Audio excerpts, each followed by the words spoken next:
بسم اللہ الرحمن الرحیم۔ السلام علیکم۔ آج 18 اگست بروز جمعہ ہم بات کریں گے دو اہم ایشوز کے حوالے سے۔ صدر پاکستان نے ایک وفاقی عہدیدار کو عہدے سے ہٹا دیا ہے، اپنا آئینی اور قانونی اختیار استعمال کرتے ہوئے نوکری سے فارغ کر دیا۔ اس کی تفصیل میں آپ کے ساتھ شیئر کروں گا، اور ساتھ ہم بات کریں گے بشریٰ بیگم کی جانب سے خط لکھا گیا ہے وزارت داخلہ کو، چونکہ نگران حکومت آئی ہے اور نگران حکومت کے آتے ہی یہ خط لکھا گیا ہے اور ان سے جو استدعا کی گئی ہے وہ بھی میں آپ کے ساتھ شیئر کروں گا۔ آخری دنوں میں قومی اسمبلی میں جو بل اور قانون منظور کیے گئے، ایک ایک بل کا ایک ممبر نے 16 کروڑ روپے لیا ہے۔ یہ بڑا انکشاف کیا ہے۔ یہ رہنما ہیں پی ڈی ایم کے، ان کی جانب سے خود یہ انکشاف کیا گیا ہے، اس کی تفصیل بھی میں آپ کے ساتھ شیئر کروں گا۔ اور ساتھ ہم بات کریں گے جسٹس جہانگیری کی عدالت میں، طارق محمود جہانگیری کی عدالت میں پاکستان تحریک انصاف کے رہنما کی درخواست پر سماعت ہوئی تھی۔ بابر اعوان صاحب نے دلائل دیے، تو اس کی تفصیل بھی میں آپ کے ساتھ شیئر کروں گا۔ پہلے تو میں آپ کو بتاتا چلوں کہ حسان نیازی سے متعلق عدالت میں جو سماعت ہوئی تھی، اس میں عدالت نے یہ حفیظ اللہ نیازی کی درخواست تھی جس کے اوپر سماعت کی گئی تھی، اور عدالت کی جانب سے فیصلہ محفوظ کیا گیا ہے۔ اب فیصلہ صرف اتنا محفوظ ہے کہ آیا ان کو، حسان نیازی کو، ان کے والد سے ملاقات کروانے کی اجازت دینی ہے یا نہیں دینی۔ جہاں ہماری عدالتیں اتنے چھوٹے چھوٹے معاملات پر فیصلے محفوظ کر لیں اور اگلے دن سنانے کا کہیں، تو آپ اندازہ لگا سکتے ہیں کہ صرف ملاقات، اور یہ سپریم کورٹ آف پاکستان کا حکم ہو چکا ہے۔ سپریم کورٹ کے احکامات کے بعد جو ملٹری کسٹڈی میں جتنے بھی ملزمان ہیں ان سب کی ملاقاتیں ہو چکی ہیں، اور اسی آرڈر کی روشنی میں ہی حکم دینا تھا، لیکن اس پر بھی فیصلہ محفوظ کیا گیا ہے۔ جبکہ دوسری جانب پشاور ہائی کورٹ میں درخواست دائر کی گئی تھی حسان نیازی کی گرفتاری کو غیر قانونی قرار دینے کی۔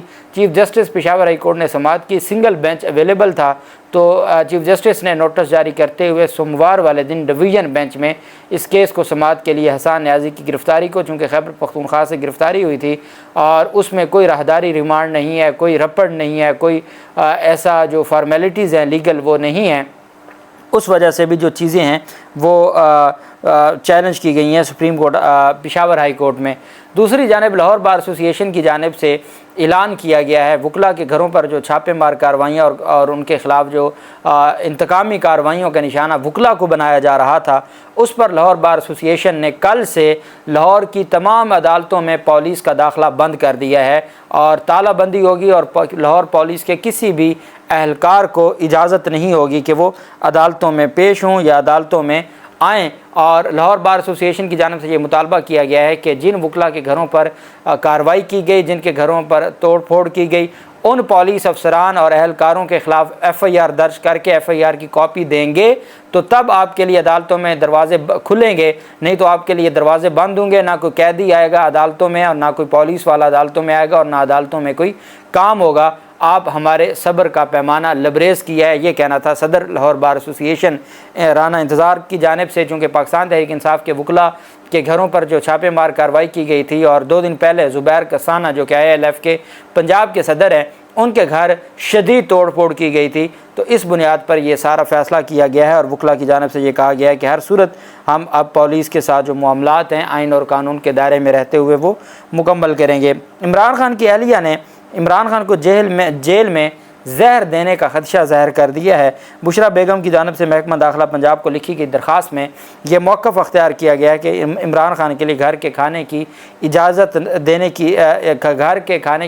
دی جائے، کیونکہ خدشہ ہے کہ عمران خان کے کھانے میں زہر ملایا جا سکتا ہے۔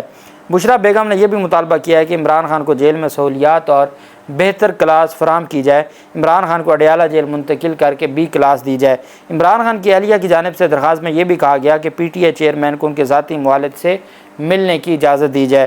چونکہ 4 دن ہو گئے ہیں اور ہماری عدالتیں تو چونکہ جو چیف جسٹس عامر فاروق صاحب ہیں وہ بیمار ہیں، وہ چھٹیوں پر چلے گئے تھے، لیکن نگران حکومت کے آنے کے بعد بھی عمران خان کو کوئی ریلیف نہیں ملا۔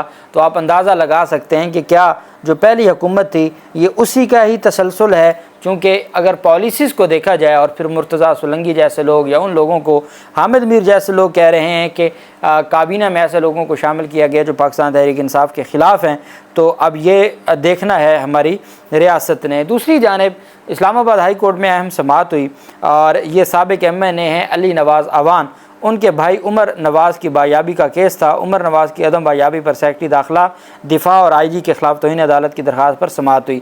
جسٹس طارق محمود جہانگیری صاحب نے سماعت کی۔ عدالت نے سیکرٹری داخلہ، چیف کمشنر اور آئی جی کو نوٹس جاری کرتے ہوئے جواب طلب کیا۔ درخواست گزار کی جانب سے ڈاکٹر بابر روان عدالت میں پیش ہوئے۔ بابر روان نے عمر نواز کے لاپتہ ہونے سے متعلق ریکارڈ پڑھ کر سنایا۔ بابر روان نے عمر نواز کی بایابی سے متعلق ہائی کورٹ کا آرڈر بھی پڑھ کر سنایا۔ بابر روان نے کہا کہ 7 سماعتیں ہو چکی ہیں، لاپتہ عمر نواز کی بایابی نہیں ہو سکی۔ عدالت نے حکم دیا لیکن عمر نواز کو ابھی تک عدالت کے سامنے پیش نہیں کیا گیا۔ ہائی کورٹ کے پاس اختیارات ہیں، عدالتی حکم نہ ماننے پر توہین عدالت کی کارروائی کی جائے۔ جسٹس طارق محمود جہانگیری صاحب نے ریمارکس دیتے ہوئے کہا کہ ڈاکٹر صاحب یہ تسلیم شدہ ہے کہ کسی بھی شہری کو لاپتہ نہیں کیا جا سکتا، قانون بڑا واضح ہے۔ اگر کسی نے جرم کیا تو اس کے خلاف قانون کے مطابق ہی کارروائی ہو سکتی ہے۔ آپ کی ایف آئی آر کا اندراج ہو چکا، پولیس تحقیقات کر رہی ہے، اس تناظر میں توہین عدالت کی کارروائی کیسے شروع کی جائے؟ بابر روان صاحب نے کہا کہ عمر کے بڑے بھائی سابق ایم این اے ہیں، ان کا صرف یہ قصور ہے، ابھی تک پریس کانفرنس نہیں کی۔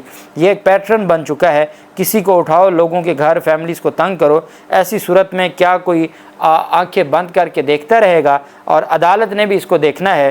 عدالت نے فریقین کو نوٹس جاری کرتے ہوئے 18 اگست سے 28 اگست تک سماعت ملتوی کر دی۔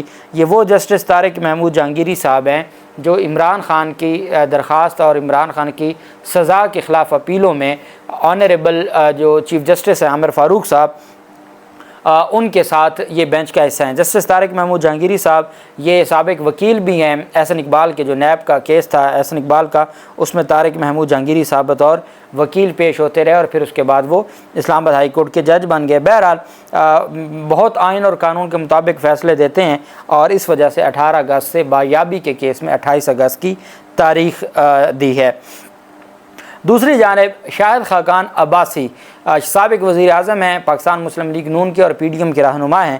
ان کی جانب سے کہا گیا ہے، ان سے یہ سوال پوچھا گیا کہ آپ نے یہ انکشاف کیا ہے یا آپ کے پاس کوئی ایسی خبر ہے کہ قومی اسمبلی میں آخری دنوں میں جتنے بل پاس ہوئے، ایک ایک بل پاس کروانے کے لیے کروڑوں روپے دیے گئے ممبران کو؟ تو اس پر شاہد خاقان عباسی کے صحافی کے سوال میں کہا کہ کہا جا رہا ہے، شاہد خاقان عباسی نے کہا کہ کہا جا رہا ہے کہ قومی اسمبلی کے آخری دنوں میں بل منظور کروانے کے لیے 4 سے 6 کروڑ روپے دیے گئے، جس پر شاہد خاقان عباسی نے کہا کہ میرے پاس اطلاعات نہیں ہیں لیکن کیا سرائیاں ضرور ہیں۔ نون لیگی رہنما کا کہنا تھا کہ لوگ تو بات کر رہے ہیں اور نمبر اس سے بہت زیادہ ہے، آپ تو 4-6 کروڑ کی بات کر رہے ہیں، نمبر فی بل 15 سے 25 کروڑ پر پرسن پر ممبر کو بات چلی ہے اور کچھ کو یونیورسٹیوں میں بھی حصہ دیا گیا ہے، کچھ کو نقد دیے گئے ہیں۔ شاہد خاقان عباسی نے کہا کہ لوگوں نے وہیں پر باتیں اسمبلی میں ہی باتیں کیں کہ دیکھیں یہ کیا ہو رہا ہے۔ جو بل پاس کرانے والے تھے انہوں نے کہا کہ ہمارے اتنے پیسے لگے ہیں، یہ بات وہاں سے ہی آتی ہے، لینے والا کبھی شکایت نہیں کرتا۔ اور یہ اگر اس طریقے سے بل منظور ہوئے ہیں اور ان بلوں کو مد نظر رکھتے ہوئے ہماری جو سپریم کورٹ کے سینئر جج ہیں، قاضی فیض عیسیٰ صاحب ہوں، جسٹس سردار طارق مسعود ہوں یا منصور علی شاہ صاحب ہوں، وہ اسی supreme court practice and procedure کو لے کے بیٹھے ہوں، جو قوانین منظور اس طریقے سے ہوئے کہ جہاں ایک ایک بل کے لیے 15 سے 25 کروڑ کے درمیان رقم دی گئی ایک ممبر کو ایک بل کے لیے، وہاں یہ بات کرتے ہیں آئین اور قانون کی، اور وہاں بات کرتے ہیں کہ پارلیمنٹ جو ہر صورت میں پارلیمنٹ کو ہی ان کا جو اختیار ہے قانون سازی کا، اس میں دخل اندازی نہیں کرنی چاہیے۔ لیکن حالات یہ ہیں کہ دخل اندازی تو بہت دور کی بات ہے، یہاں تو جیسے انکشاف کیا گیا اختر مینگل کی جانب سے کہ ماضی میں جو پاکستان تحریک انصاف کے دور میں قمر باجوہ کی ایکسٹینشن کے حوالے سے ہم نے جو ووٹ دیا تھا، اس وقت ہم نے 150 لوگوں کو بایاب کروا لیا تھا۔ تو جب اس طریقے سے قانون سازی ہوتی ہے اور اس طریقے سے معاملات چلتے ہیں تو یہ تو ہماری عدالتوں نے دیکھنا ہے کہ کیا اس قانون کو قانون کہا جا سکتا ہے۔ بہرحال صدر پاکستان کے پاس ایک سماعت تھی، صدر مملکت کے پاس ایک کیس تھا اور یہ نیپرا کے ڈائریکٹر کو سے متعلق کیس تھا اور یہ خاتون کو ہراساں کرنے کا کیس تھا۔ صدر مملکت کے پاس اپیل آئی، نیپرا کے یہ ڈائریکٹر ہیں، سینئر موسٹ آفیسر ہیں، تو اعلامیہ میں صدر مملکت نے کہا کہ کسی نرمی کی گنجائش نہیں ہے، نامناسب پیغامات، دفتری اوقات سے زائد رکنے کے لیے کہنا، غیر اخلاقی مطالبات ماننے سے انکار پر سنگین نتائج کی دھمکیاں دینا ہراسانی ہے۔ صدر مملکت نے کہا کہ خاتون اور گواہوں کے بیانات، CCTV فوٹیج، واٹس ایپ پیغامات اور ای میل سے ہراسانی ثابت ہوتی ہے۔ ملزم نے بلا واسطہ جرم کا اعتراف کیا اور صرف سزا کی شدت کے خلاف اپیل دائر کی۔ کام کی جگہ ہر خواتین کو ہراساں کرنا ایک سنگین معاملہ ہے، اس لیے سزا بڑھا کر نوکری سے نکالنے کی سزا معقول اور مناسب ہوگی۔ صدر مملکت نے national electric power regulatory authority NEPRA کے ڈائریکٹر احمد ندیم کی دائر کردہ اپیل مسترد کر دی اور وفاقی محتسب کی طرف سے عائد کردہ 2 انکریمنٹ روکنے کی معمولی سزا کو تبدیل کر دیا۔ خاتون آفس اسسٹنٹ شکایت کنندہ نے نیپرا میں ہراساں کرنے کی درخواست دائر کی تھی۔ خاتون کے الزامات کے مطابق ملزم اپنے دفتر میں بلاتا، ذاتی معاملات پر باتیں کرتا اور شکل پر تبصرے کرتا۔ ملزم جسمانی طور پر رابطہ کرنے کی کوشش کرتا، لنچ اور رات کے کھانے کی دعوت دیتا۔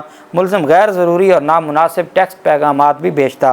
نیپرا کی انٹرنل ہراسمنٹ کمیٹی نے تفصیلی انکوائری کی جس میں ملزمان کے خلاف ہراساں کرنے کے الزامات ثابت ہوئے۔ کمیٹی نے ڈائریکٹر سے ڈپٹی ڈائریکٹر کے عہدے پر تنزلی کی سزا عائد کرنے کی سفارش کی۔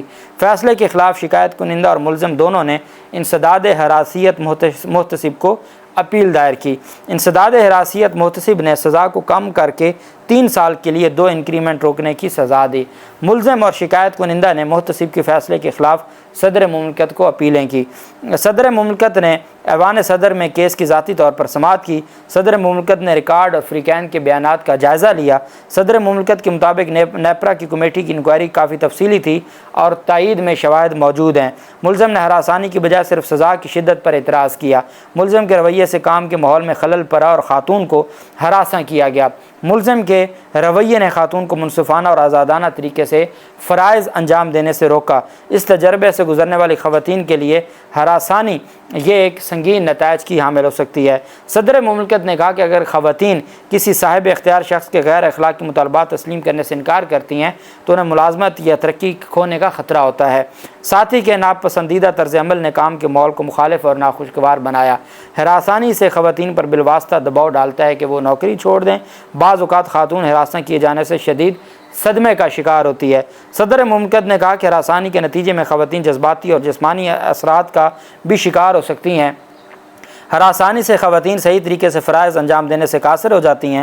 تمام واقعات، شواہد، CCTV فوٹیج، واٹس ایپ گفتگو سے ملزم کا قصور ثابت ہوتا ہے۔ ہراسانی ثابت ہو چکی، ملزم کسی رعایت کا مستحق نہیں ہے، نوکری سے نکالنے کی سزا دی جاتی ہے۔ بہت احسن ہے فیصلہ یہ جو ہراسمنٹ ہے ورک پلیس جو ایکٹ ہے 2010 کا، اس کے تحت جو خواتین کو ہراساں کرنا ہے ورک پلیس پہ جو ان کی نوکری کی جگہ پر، اس کو مد نظر رکھتے ہوئے قانون کو یہ سزا سنائی گئی ہے۔ اللہ پاک پاکستان کا حامی و ناصر ہو۔ بہت شکریہ۔ اللہ حافظ۔ پاکستان زندہ باد۔